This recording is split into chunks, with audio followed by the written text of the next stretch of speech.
तो कभी कभी ईश्वर की जो प्रेरणाएं हैं उसको कैच नहीं कर सकते हैं, क्योंकि वी आर ऑक्यूपाइड। हम ऑक्यूपाइड है अपने ही विचारों में। तो ईश्वर जो कुछ कहना चाहते हैं, जो संकेत देना चाहते हैं, वो संकेत अगर देते भी है तो हम उसको रिसीव नहीं कर पाते हैं।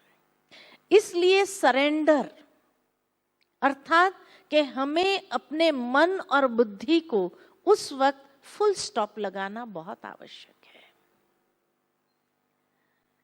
और क्वेश्चंस को समाप्त करके जब हम सरेंडर करते हैं तो उस वक्त फिर भगवान टेक ओवर करता है। जब तक क्वेश्चंस करते रहते भगवान सुनते रहते हैं। इसीलिए दिखाया है god is the best listener.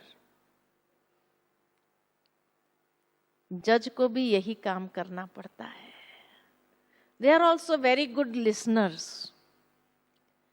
लेकिन जब हम शांत करते हैं अपने मन को, तब भगवान फिर रास्ता दिखाना आरंभ करता है। ये अध्याय एक प्रकार से संपूर्ण भगवत गीता का सार प्रस्तुत करता है। इसके अंतर्गत अनेक विषय अत्यंत विस्तार पूर्वक विचार किया गया है, जैसे कर्म योग, ज्ञान योग, सांख्य योग, बुद्धि योग और आत्मा।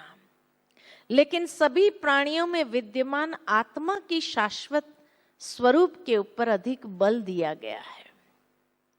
और इस तरह से अगर देखा जाए तो जब सरेंडर हो गए, भावार्थ ये कि जब मनुष्य का मन भी थका होता है, हारा हुआ अपने आप में महसूस करता है, निर्णय नहीं ले पाते हैं, असमर्थ बुद्धि महसूस करते हैं, तो कभी कभी कई लोग डिप्रेशन में भी चले जाते हैं। मन को सही दिशा में ले जाने की आवश्यक शक्ति का अभाव महसूस करते हैं। लेकिन आशा की किरण तभी नजर आती है जब मार्ग निर्देशन के लिए स्वयं ईश्वरीय बौद्धिक सत्ता रास्ता दर्शाती है। गॉड गाइड्स अस, हेल्प्स अस, गिव्स अस। और इसीलिए मन को शांत करना जरूरी, तभी हम उसको सुन सकते हैं, समझ सकते हैं। Silence is the best form of communication with God. मन को शांत करना जरूरी है। इसी तरह मनुष्य जीवन में भी मनुष्य के मन को भ्रमित करने वाले अनेक प्रश्न और उन प्रश्नों का सत्य ज्ञान जब मिलता है कि तुम ये देह नहीं आत्मा हो, कॉन्शियसनेस चेंज करता है। सबसे पहले परमात्मा कि body consciousness, fear consciousness, ego consciousness से हमें अपने मन को सोल कॉन्शियसनेस में एस्टैब्लिश करने की आवश्यकता है।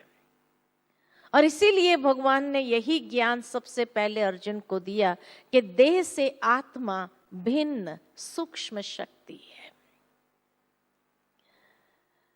उसके बाद जैसे ही मन उसका शांत हो गया, तब सबसे पहले श्री कृष्ण 11वां 12वें श्लोक में ये बात बहुत स्पष्ट करते हैं और कहते हैं, हे अर्जुन, न तो ऐसा ही है कि मैं किसी काल में नहीं था, तू नहीं था, अथवा ये राजे लोग नहीं थे, और न ऐसा ही है कि इससे आगे हम सब नहीं रहेंगे। माना यहां से कृष्ण अपने पुनर्जन्म की बातें कर रहे हैं कि बहुत जन्म से मैं भी था, तू भी था, और ये सब भी थे,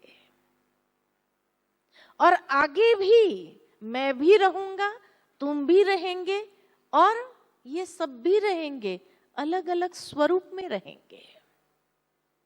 यहां से कृष्ण अपने पुनर्जन्म की बातें कर रहे हैं अर्जुन के साथ। और चौथे अध्याय में जब भगवान कहते हैं, मैं अजन्मा हूं, I am beyond birth and death. अब ये दोनों श्लोक कंट्रोवर्शियल महसूस होते हैं।